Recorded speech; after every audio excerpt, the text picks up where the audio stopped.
Hafatra enina ho an'ny province enina manerana ny nosy.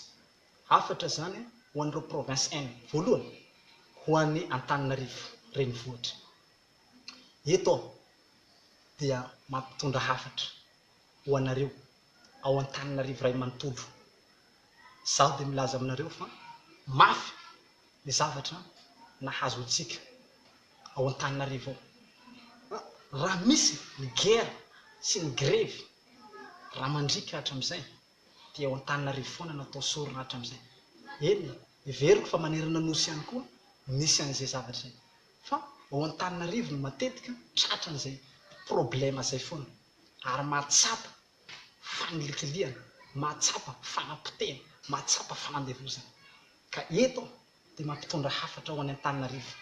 Fa izaho vono hanavitra ny Antananarivo Renivohitra, hamonjy an'io firenena io, hamonjy an'io province io, hagnavitra an'ireo vahoaka rehetra io, indrindra fa nareo mahatra rehetrarehetra eny alarenao kely, eny Anosipatsana sy ny karazana, ireny mahatra be da be aby ireny, eny an-lanitra, ireny le misy fijaliana be da be sy ny karazana, sy manodidina Antananarivo Renivohitra.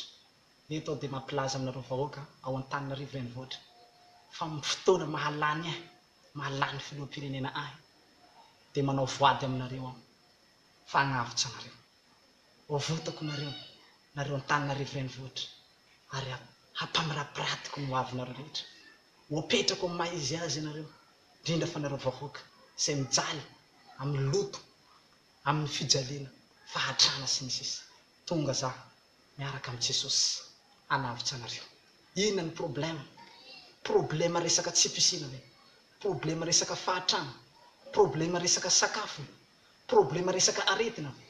Tonga zaho hanavitra anareo, tonga zaho hamonjy anareo ary hanafaka tanteraka ny Antananarivo, manao voady aminareo sady manangan-tanana aminareo aho.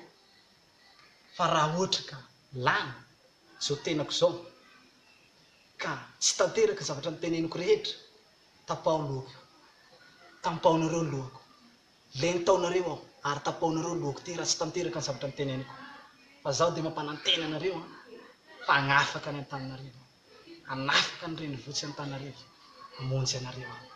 Ka dia raha vonana hifidy ahy ho filoham-pirenena raha lany aho sandratsy Antananarivo.